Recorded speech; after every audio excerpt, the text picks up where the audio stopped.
प्रिय विद्यार्थियों, नमस्कार। भक्तिकाल के प्रसिद्ध कवि तुलसीदास, जिन्होंने हिंदी साहित्य को अमर कर दिया अपने महत्वपूर्ण ग्रंथों से।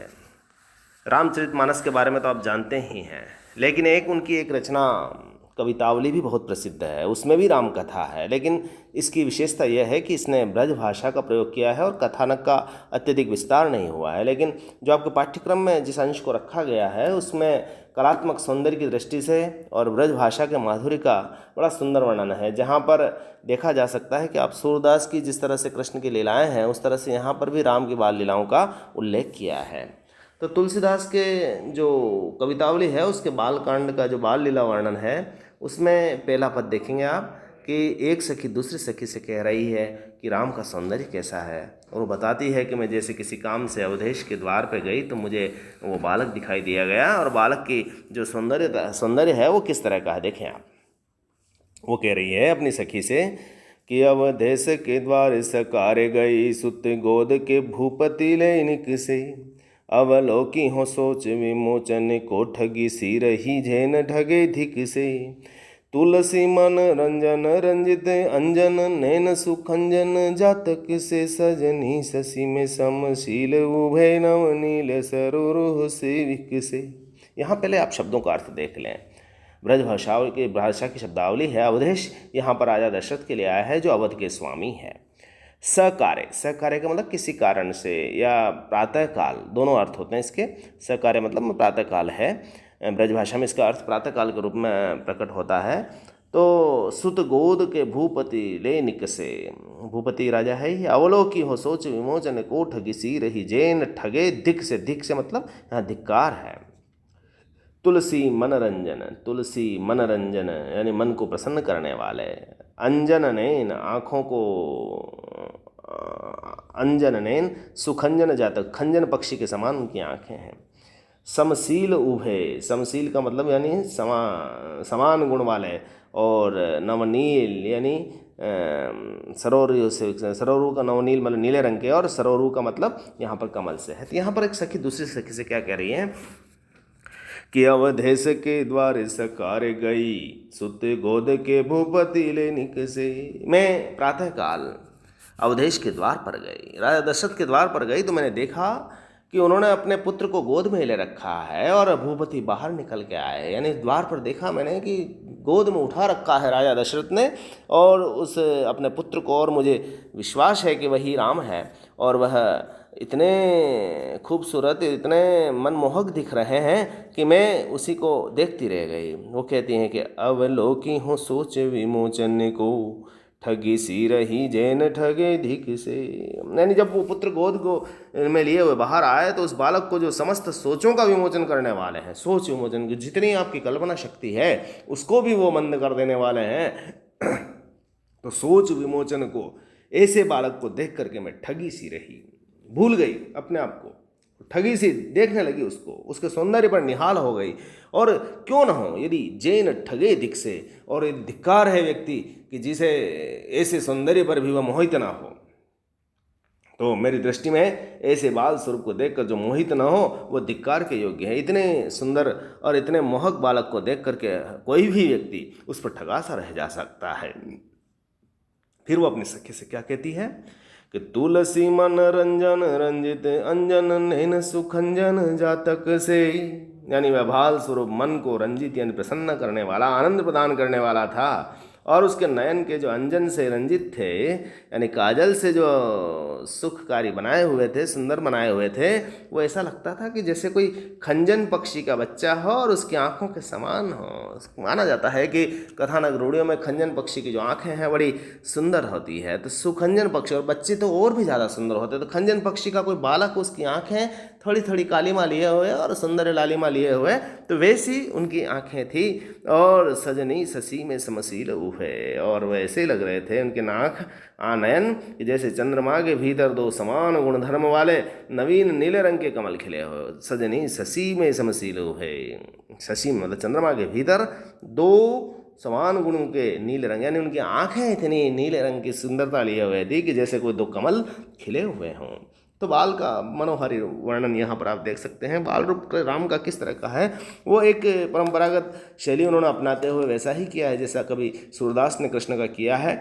यहाँ पर भी सखी जो बता रही है कि राम का सौंदर्य कितना है, लेकिन यहाँ देखेंगे आप कि जो तुलसी मन रंजन रंजित अंजन नैन सुखंजन जातक से, इस पंक्ति में देखो आप माधुर्य गुण है। यहाँ अनुप्रासांत शब्दावली के साथ नाद सौंदर्य से युक्त अनुस्वार युक्त शब्दावली का चयन किया है और पद मैत्री से यह सुंदरता आ गई है और माधुर्य गुण इसमें सरसता से आ गई है। ये देखा जाए तो यहाँ श्रृंगार रस भी है और वात्सल्य रस भी है।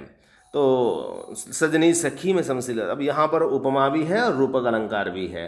तो यहाँ सुखंजन जातक से में उपमा अलंकार है, तो अनुप्रास है, उपमा है, रूपक अलंकार है।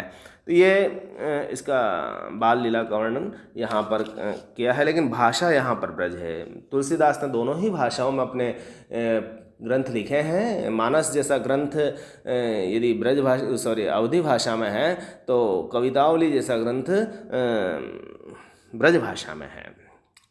दूसरा पद देखें आप। पग नूपुर पहुँचि कर कंजनी मंजू बनी मणि माल हिये नव नील कलेवर पीत जगा जल के पुल के नृप गोद लिए अरविंद सुआनन रूप मरंद आनंदित लोचन भृंग पिए मन में न बस्यु अब बालक जो तुलसी जग में फल कैसे जिए। यहाँ पर भी राम के बाल स्वरूप का वर्णन है और सखी दूसरी सखी से कह रही है कि वो कैसे हैं। यानी आप देखें कि नूपुर का मतलब होता है पायल, घुंघरू जिसे कह सकते हैं हम। पहुँची कर का मतलब हाथ में पहने जाने वाला आभूषण। पग नूपुर और पहुँची कर, यानी हाथों में उन्होंने कड़ा पहन रखा है। कंजनी मंजू, कंजनी कहते हैं जो करगनी होती है जो कमर में पहनने की। मंजू मणि और मणिमाल ही है और हृदय पर मणिमाला है। यानी राम के सौंदर्य और उन्होंने जो श्रृंगार कर रखा है बाल सौंदर्य का, तो पाँवों में उनके पायल है और हाथों में कड़ा है। और कंजनी सुंदर, जो मंजू, कंजनी मतलब उसकी कमर करधनी है जो सुंदर है, और हाथों में उनके गले में जो मणिमाला है वो बड़ी सुंदरता लिए हुए है। गले में मणिमाला है, करधनी है, हाथों में कड़ा है, पाँव में पायल है। और क्या कर रखा है राम ने? नवनील कलेवर पीत जगा।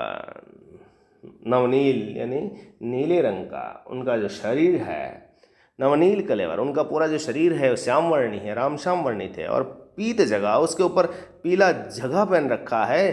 पीला एक तरह से झिंगुली झलक रही है। उन्होंने जो ऊपर का वस्त्र है वो पीत जगह पहन रखा है, पीले रंग का पहन रखा है।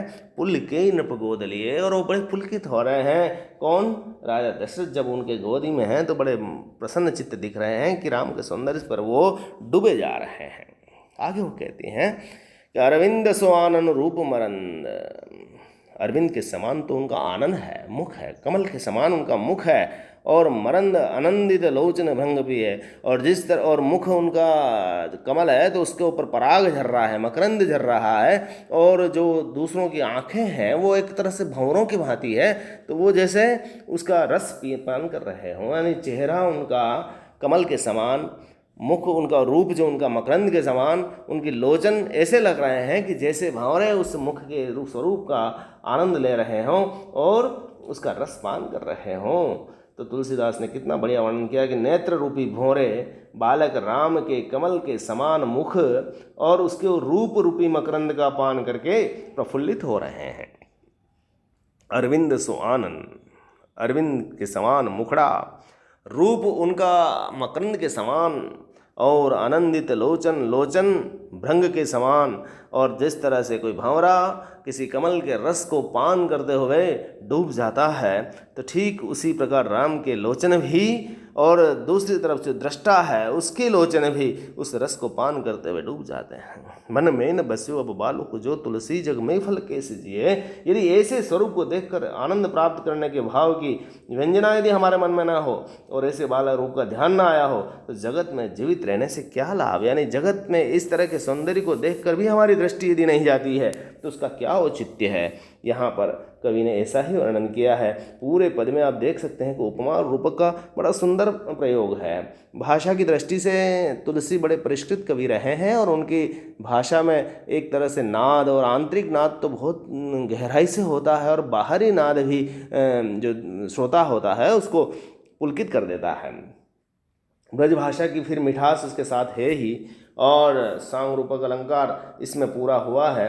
बालक राम का जो बाल स्वरूप है, तो यहाँ पर एक वात्सल्य रस भी है, और यूँ देखा जाए तो वात्सल्य रस भी लगभग श्रृंगार के निकट का ही है। तो श्रृंगार बाल सौंदर्य है, इसलिए हम इसे मान सकते हैं कि वात्सल्य रस का ही वर्णन है, जहाँ बालक की चेष्टाओं, उसकी सुंदरता का वर्णन है। एक और पद हम देखें कि वो बालक चेष्टाएं क्या कर रहे हैं। वो कहते हैं कि कब हूँ शशि मांगत आरी करे, कब हूँ प्रतिबिंब निहारी डारे, कब हूँ कर ताल बजाई नाचत मातु सबे मन मोद भरे, कब हूँ ऋषि आई कहे हटके पुनि लेत सोई जही आगी अरे, अवदेश के बालक चारि सदा तुलसी मन मंदिर में विहरे। तुलसी के यहाँ पर चारों ही भाइयों का वर्णन कर रहे हैं। राम, लक्ष्मण, शत्रुघ्न, भरत, ये चारों भाई जो हैं वो किस तरह से वहाँ पर उनके विहार कर रहे हैं राजा दशरथ के महल में, उसका वर्णन यहाँ पर है। और उनकी चेष्टाएं कैसी हैं कि कब हूँ शशि मांगत, कभी तो वो जो बच्चे हैं वो चंद्रमा की मांग करते हैं और आरी करें, झगड़े करते हैं, हट करते हैं, और कबू प्रतिबिंब निहार डर, और कब ऐसा लगता है कि परछाई को देखकर डरने लग जाते हैं। जैसे सामान्य बाल ऐसे ही होता है, बाल स्वभाव ऐसा ही होता है। वो कभी कभी अनपेक्षित मांग कर लेता है, और कभी कभी छोटी सी चीज़ों को देखकर भी डर जाता है। तो कब हूँ शशि मांगत, कभी तो वो चंद्रमा की मांग कर लेते हैं कि चंदा जैसा मुझे खिलाना चाहिए, कभी वो आरी करें, हट करने लग जाते हैं, और कभी वो क्या करते हैं कि प्रतिबिंब को निहार करके डर जाते हैं। और कब हूँ कर ताल बजाई के नाचे, तो कभी ताली बजा बजा के नाचने लग जाते हैं, और माता और सब जो भी परिजन हैं उनको देख करके मन में मोद भरते हैं, उन्हें बड़ा अच्छा लगता है, प्रसन्न होते हैं कि किस तरह से बालक अपनी क्रीड़ाएं कर रहे हैं। कब हूँ ऋषि आई कहें हटिके पुनि लेत सोई जहीं लागी अरे, और कभी कभी तो यह दृश्य देख करके स्वाभाविक वृत्ति होती है और आनंदित होते हैं, और नाराज होकर हट करके कहते हैं कि जिस वस्तु को जो पाना है वे प्राप्त करके ही लेते हैं। कब हूँ ऋषि आए, कभी कभी इतने गुस्से में आ जाते हैं, हट के यानी हट कर लेते हैं, और पुनि लेत सोई जही लागी अरे, यानी जो उन्होंने हट की है वह वस्तु लेकर के ही रहते हैं। बच्चों का एक स्वाभाविक स्वभाव होता है, कई बार तो मान जाते हैं, कई बार इतनी ज़बरदस्त हट करते हैं कि वो उस चीज़ को लेकर ही रहेंगे, चाहे भले आप कितना भी समझा दो, नहीं मानेंगे। तो यह भी स्वाभाविक लोक लीलाएं कर रहे हैं, चाहे उनमें देवत्व का अंश है, लेकिन फिर भी जब संसार में आए हैं तो एक बाल सुलभ क्रीड़ाएं कर रहे हैं, और यह देख करके वहाँ की जो माताएं हैं, उनके पिता हैं, उनके परिजन हैं, उन बच्चों की क्रीड़ाएं देख करके बड़े मुग्ध हो रहे हैं, खुश हो रहे हैं, पुलकित हो रहे हैं। तो इस तरह से सखी कहती हैं कि अवधेश के बालक चारि सदा, ये चारों ही बालक तुलसी कहते हैं कि मन मंदिर में भी रहते हैं, तो हमारे मन रूपी मंदिर में भी सदैव विचरण करते रहते हैं, यानी इनकी महिमा अपरंपार है। तो यह इस पद में आपने देखा कि बालकों के सहज स्वभाव का वर्णन यहाँ पर हुआ है, तो स्वभावोक्ति अलंकार माना जा सकता है। मन मंदिर जो शब्द देख रहे हैं आप, इसमें रूपक अलंकार है, ब्रज भाषा की स्वाभाविक शब्दावली का प्रयोग हुआ है, अनुप्रासिक छटा है। आज इन तीनों पदों को देखा है हमने, तीनों पदों को आप समझे और इनकी व्याख्या करने की कोशिश करें। शेष अगले कालांश में। धन्यवाद।